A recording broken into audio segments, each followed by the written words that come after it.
कभी सोचा है कि बस एक स्विच दबाते ही अंधेरा कमरा कैसे जगमगा उठता है? आज हम उसी जादुई शक्ति के पूरे सफर को समझेंगे। हम शुरू करेंगे एक बहुत ही छोटे अदृश्य कण आवेश से और देखेंगे कि कैसे वो हमारी दुनिया को चलाने वाली शक्ति में बदल जाता है। तो चलिए इस दिलचस्प सफर पर निकलते हैं। तो इस सफर में हम 5 पड़ावों से गुजरेंगे। सबसे पहले हम बिजली की बुनियाद यानी आवेश को जानेंगे। फिर देखेंगे कि जब ये आवेश दौड़ना शुरू करता है तो क्या होता है। हम उस धक्के को भी समझेंगे जो इसे दौड़ाता है, और उस स्पीड ब्रेकर को भी जो इसकी रफ्तार को कंट्रोल करता है। और आखिर में जानेंगे कि ये सब मिलकर हमारे गैजेट्स को कैसे चलाते हैं। तो चलिए कहानी शुरू करते हैं एकदम शुरुआत से। हर वो चीज जो बिजली से चलती है उसकी जड़ में बस एक ही चीज है, विद्युत आवेश। पर ये है क्या? आइए देखते हैं। बचपन का वो वाला एक्सपेरिमेंट तो सबको याद ही होगा, है ना, जब गुब्बारे को सिर पर रगड़कर दीवार से चिपका देते थे। वो कोई जादू नहीं था, असल में उसके पीछे विज्ञान की एक अनदेखी ताकत काम कर रही थी। जी हाँ, वो अनदेखी ताकत ही है विद्युत आवेश। ये हर चीज का एक ऐसा छिपा हुआ गुण है जो उसे दूसरी चीजों को खींचने या दूर धकेलने पर मजबूर करता है। जब गुब्बारे को बालों पर रगड़ा गया तो असल में उस पर यही आवेश आ गया था, और यही आवेश फोन चार्ज करने से लेकर ट्रेन चलाने तक हर जगह काम करता है। अब इस आवेश की दुनिया में ना 2 तरह के खिलाड़ी हैं, पॉजिटिव यानी धन आवेश और नेगेटिव यानी ऋण आवेश। जब किसी चीज से इलेक्ट्रॉन निकल जाते हैं तो वो पॉजिटिव हो जाती है, और जिसे इलेक्ट्रॉन मिल जाते हैं वो नेगेटिव। और इनका एक ही रूल है, बिल्कुल चुंबक की तरह, ऑपोजिट्स अट्रैक्ट, मतलब अलग अलग आवेश एक दूसरे को खींचते हैं और एक जैसे आवेश एक दूसरे को दूर भगाते हैं। और पता है एक मजेदार बात क्या है? आप आवेश को आधा पौना नहीं कर सकते। ये हमेशा एक पूरे इलेक्ट्रॉन के चार्ज के गुणज में ही होता है। मतलब जैसे आप 1, 2 या 10 सेब खरीद सकते हैं, लेकिन कभी 1.5 सेब नहीं खरीद सकते। ठीक वैसे ही आवेश भी हमेशा पूरे पैकेट में ही आता है। तो अभी तक ये आवेश अपनी जगह पर थे, लेकिन असली खेल तो तब शुरू होता है जब ये भागना शुरू करते हैं। और आवेश के इसी बहाव को हम कहते हैं विद्युत धारा या इलेक्ट्रिक करंट। विद्युत धारा को समझने का सबसे अच्छा तरीका है एक नदी के बारे में सोचना। जैसे नदी में पानी बहता है, ठीक वैसे ही तार में आवेश बहता है, और इस बहाव को हम एम्पेयर में नापते हैं। एम्पेयर हमें ये बताता है कि 1 सेकंड में 1 पॉइंट से कितने आवेश गुजर गए। नदी जितनी तेज, एम्पेयर उतना ज्यादा। मगर 1 मिनट, ये आवेश हर जगह तो नहीं दौड़ सकते हैं ना? इनके लिए भी कुछ रास्ते हाईवे जैसे होते हैं, जैसे कि धातुएं, इन्हें हम कहते हैं चालक। और कुछ रास्ते बंद गली जैसे होते हैं, जैसे प्लास्टिक या लकड़ी, जहां से ये गुजर ही नहीं पाते, इन्हें कहते हैं कुचालक। और यही वजह है कि हमारे घरों के तारों के अंदर कॉपर या एल्यूमिनियम होता है, जो बिजली के लिए सुपर हाईवे हैं। वैसे सबसे बेस्ट हाईवे तो चांदी है, पर जाहिर है वो बहुत महंगी पड़ेगी। और तारों के ऊपर प्लास्टिक या रबर क्यों होता है? ताकि वो एक बंद गली की तरह काम करे और हमें करंट लगने से बचाए। अब यहाँ एक छोटी सी दिलचस्प कहानी है। जब वैज्ञानिकों ने पहली बार करंट को समझा तो उन्हें लगा कि ये पॉजिटिव सिरे से निकलकर नेगेटिव सिरे की तरफ जाता है, और ये चलन आज भी चल रहा है। हम जब भी कोई सर्किट बनाते हैं तो करंट की दिशा यही दिखाते हैं। लेकिन असल में कहानी बिल्कुल उल्टी है। हकीकत में करंट नेगेटिव चार्ज वाले इलेक्ट्रॉनों के बहने से बनता है, और नेगेटिव चार्ज तो हमेशा पॉजिटिव की तरफ ही भागेगा, है ना?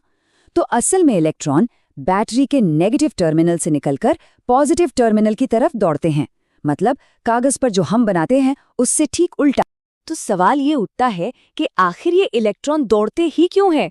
मतलब कोई तो होगा जो इन्हें पीछे से धक्का दे रहा होगा। तो चलिए अब इसी इलेक्ट्रिक प्रेशर को समझते हैं जो इस पूरी रेस को शुरू करवाता है। बस इसी धक्के को, इसी इलेक्ट्रिक प्रेशर को हम कहते हैं विभवांतर या वोल्टेज। इसे ऐसे समझिए, पानी की टंकी जितनी ऊंची होगी, नल से पानी उतने ही ज्यादा प्रेशर से आएगा। बैटरी या सेल भी यही काम करते हैं। वो तार के एक सिरे पर हाई प्रेशर और दूसरे पर लो प्रेशर बना देते हैं, और इसी प्रेशर के फर्क से इलेक्ट्रॉन दौड़ पड़ते हैं। इसी प्रेशर को हम वोल्ट में नापते हैं। और यहीं पे एंट्री होती है बिजली की दुनिया के सबसे मशहूर नियम की, ओम का नियम। ये बड़ा सिंपल है। जितना ज्यादा वोल्टेज यानी जितना जोर का धक्का करंट का बहाव भी उतना ही तेज होगा। ये एक बहुत ही पावरफुल रिश्ता है जिसे हम V=IR के फॉर्मूले से जानते हैं। अच्छा, उस फॉर्मूले V=IR में जो R था वो क्या है? वो है कहानी का विलेन, या कह सकते हैं स्पीड ब्रेकर, प्रतिरोध। ये करंट के रास्ते में आने वाली रुकावट है। जैसे एक स्मूथ हाईवे पर गाड़ी तेज चलती है और एक टूटी फूटी सड़क पर धीमी, बिल्कुल वैसा ही। तो किसी भी तार की ये रुकावट 4 बातों पर टिकी होती है। पहली, लंबाई, तार जितना लंबा रुकावट उतनी ज्यादा। दूसरी, मोटाई, तार जितना मोटा रुकावट उतनी कम, जैसे चौड़े हाईवे पर ट्रैफिक जैम कम होता है। तीसरी, तापमान, तार जितना गर्म होगा रुकावट उतनी बढ़ेगी। और चौथी, पदार्थ, कॉपर के तार में रुकावट कम होती है और लोहे के तार में ज्यादा। अब इन रुकावटों को जोड़ने के 2 तरीके हैं। पहला, श्रेणी क्रम, मतलब एक के पीछे एक लाइन में। याद है वो पुरानी दिवाली वाली लाइट्स जिसमें एक बल्ब फ्यूज हो जाए तो पूरी लड़ी बंद हो जाती थी? वो इसी का उदाहरण है। इसमें कुल रुकावट बस सीधी सीधी जुड़ जाती है और बढ़ जाती है। और दूसरा तरीका है समांतर क्रम। यहाँ करंट को बहने के लिए कई रास्ते दे दिए जाते हैं। हमारे घरों की सारी वायरिंग ऐसी ही होती है। इसका सबसे बड़ा फायदा, अगर टीवी बंद भी है तो फ्रिज चलता रहता है। इसमें कुल रुकावट हमेशा कम हो जाती है क्योंकि करंट के पास जाने के लिए अब ज्यादा रास्ते हैं। तो लीजिए, हम अपने सफर के आखिरी पड़ाव पर आ गए हैं। हमने चार्ज को समझा, उसके बहाव यानी करंट को देखा और रास्ते की रुकावट यानी प्रतिरोध को भी जान लिया। अब देखते हैं कि ये सब मिलकर आखिर करते क्या हैं और बिजली का असर कैसा होता है।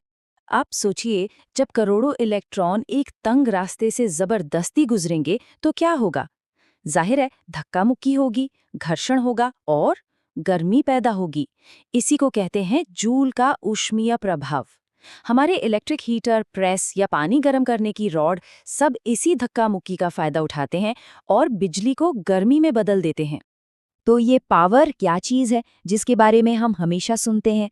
बहुत आसान भाषा में कहें तो पावर का मतलब है कि कोई भी उपकरण कितनी तेजी से बिजली इस्तेमाल कर रहा है या बिजली खा रहा है।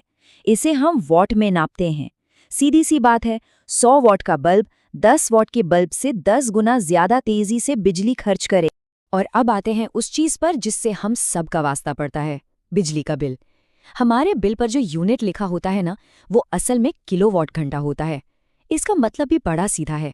अगर आप 1000 वॉट का कोई उपकरण, जैसे कि एक हीटर, 1 घंटे तक लगातार चलाते हैं तो आपके मीटर में 1 यूनिट बिजली खर्च हो जाएगी और हम इसी यूनिट के पैसे देते हैं। तो ये था बिजली का पूरा सफर, एक छोटे से न दिखने वाले आवेश से लेकर उस शक्ति तक जो हमारी पूरी दुनिया चला रही है।